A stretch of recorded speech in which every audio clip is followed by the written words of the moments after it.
तो ऐसे क्षेत्र नहीं पनपे। राजस्थान के सभी रहवासियों के लिए, वाशिंदों के लिए संपूर्ण अवसर उपलब्ध हो कि वो किसी भी क्षेत्र में निर्भीक रूप से बिना किसी विवाद के अपना जीवन यापन कर सके और अपने परिवार के साथ रह सके, उसको कोई खतरा महसूस नहीं हो। परंतु विगत कुछ दशकों से ये समस्या एक षड्यंत्र पूर्वक तरीके से तैयार की गई थी और हमने सुना, देखा, महसूस भी किया कि बहुत सारे क्षेत्रों से हिंदुओं को पलायन करने के लिए मजबूर होना पड़ा। उनका माइग्रेशन सिर्फ इस आधार पर हुआ कि वो उस क्षेत्र में उनको रहने के लिए,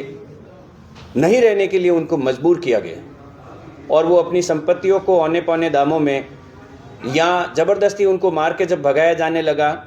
तो उनकी संपत्तियों को कब्जा कर लिया गया। और ऐसे पूरे राजस्थान में करीबन 86 ब्लॉक चिन्हित है जहाँ पर से पलायन के हर वर्ष, या हम कह सकते हैं कि हर सीजन में इस बात की खबर आती है। आप सब उसको लिखते भी हैं, सुनाते भी हैं, लोगों को दिखाते भी हैं कि अमुक क्षेत्र से हिंदुओं का पलायन हो रहा है। तो ये एक बहुत गंभीर विषय था। हम सबको आज इस बात की खुशी है कि राज्य सरकार ने इस विषय को अपने संज्ञान में लिया और राजस्थान में ऐसे क्षेत्रों को चिन्हित करके वहाँ की संपत्ति किसी भी व्यक्ति से ताल्लुक़ रखती हो, उसको कोई जबरन हड़पे नहीं, उसको मार्केट वैल्यू से कम कीमत पर कोई खरीदे नहीं, और वो क्षेत्र किसी एक समुदाय के लिए रिजर्व नहीं हो। वहाँ की गतिविधियाँ राष्ट्र हित में रहे, राष्ट्रद्रोह से संबंधित कोई गतिविधियाँ, कोई उद्योग या किसी भी प्रकार की एक्टिविटीज़ वहाँ नहीं हो। तो इन सब विषयों को लेकर राज्य सरकार ने कल कैबिनेट में जो निर्णय लिया है, तो संपूर्ण विश्व हिंदू परिषद परिवार राज्य सरकार के इस निर्णय की प्रशंसा करता है और राज्य सरकार को अभिनंदन करता है, साधुवाद देता है कि एक महत्वपूर्ण विषय पर राज्य सरकार की कैबिनेट ने निर्णय लिया। सरकार वाकई प्रशंसा की पात्र है और इस तरह के साहसिक निर्णय के लिए एक मजबूत मैंडेट के साथ जो सरकार काम कर रही है, हम निश्चित रूप से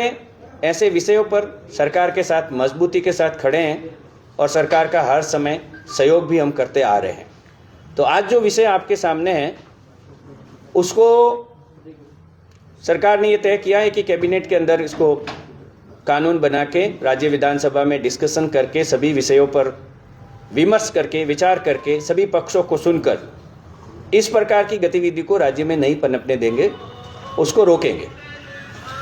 तो शॉर्ट में हम कह सकते हैं कि डिस्टर्ब एरिया प्रोटेक्शन बिल है ये। बिल का मसौदा अभी कैबिनेट के सामने है, पर हमारी जो मांगे हैं सरकार से,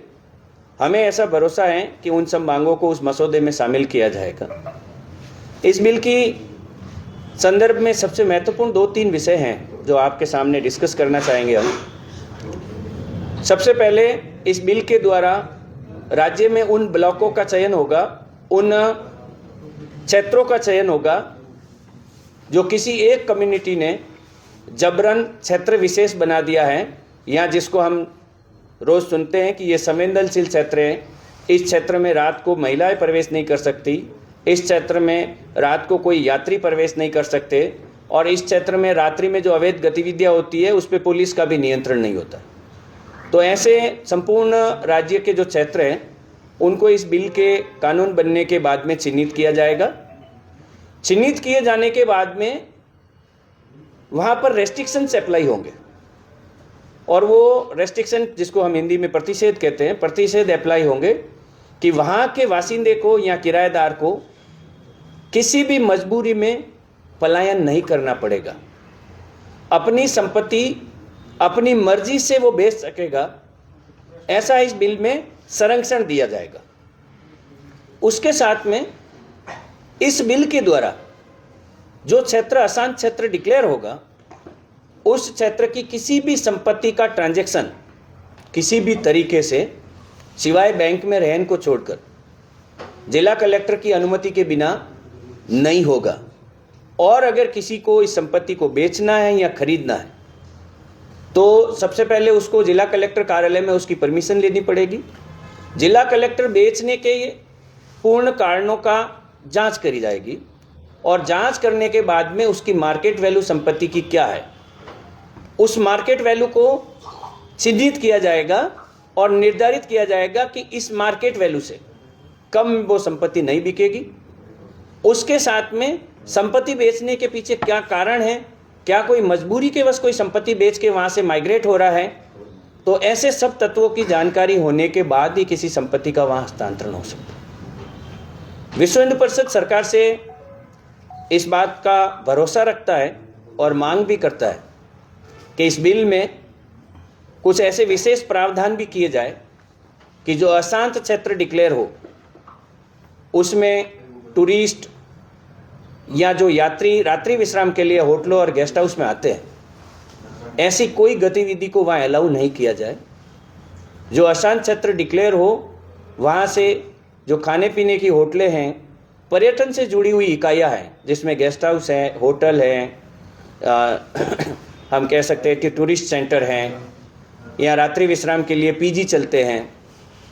तो इन सब विषयों को लेकर सरकार एक नियंत्रण के प्रावधान लाएगी, ऐसा हमें भरोसा है, ताकि एक इनोसेंट पर्सन्स का जो गलती से भी उस क्षेत्र में मान लो रात्रि में विश्राम करने के लिए रुकने के लिए चला गया तो उसका जीवन संरक्षित हो। उस क्षेत्र में कोई भी उद्योग की अनुमति नहीं दी जाए, क्योंकि उद्योग में जो लेबर आती है उस लेबर की अशांत क्षेत्र होने के कारण प्रताड़ना हो सकती है। तो ऐसे प्रावधान भी राज्य सरकार से करने के लिए विशेष हमारी गुजारिश है, हमारी रिक्वेस्ट है। जल्दी से जल्दी ऐसे क्षेत्र चिन्हित हो जहां पर पिछले कुछ समय से ये खबरें आ रही हैं कि बहुसंख्यक हिंदू समुदाय के लोगों को वहाँ सिर्फ इसलिए पलायन करना पड़ रहा है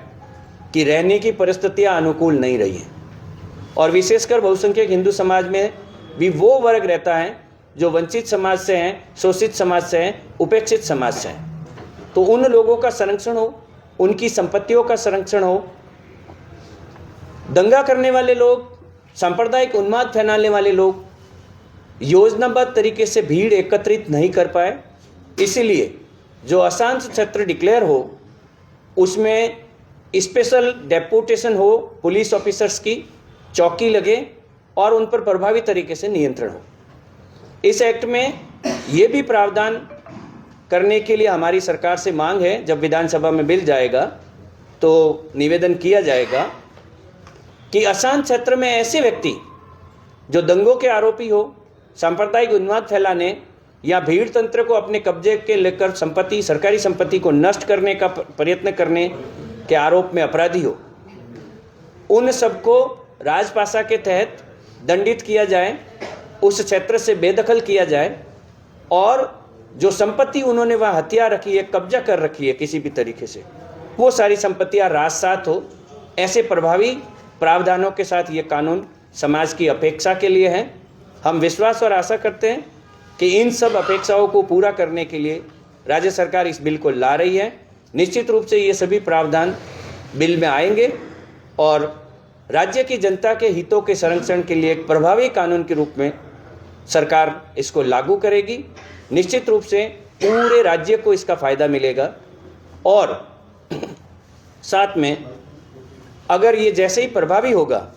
तो हमें पूर्ण विश्वास है कि पलायन जैसी घटनाएं,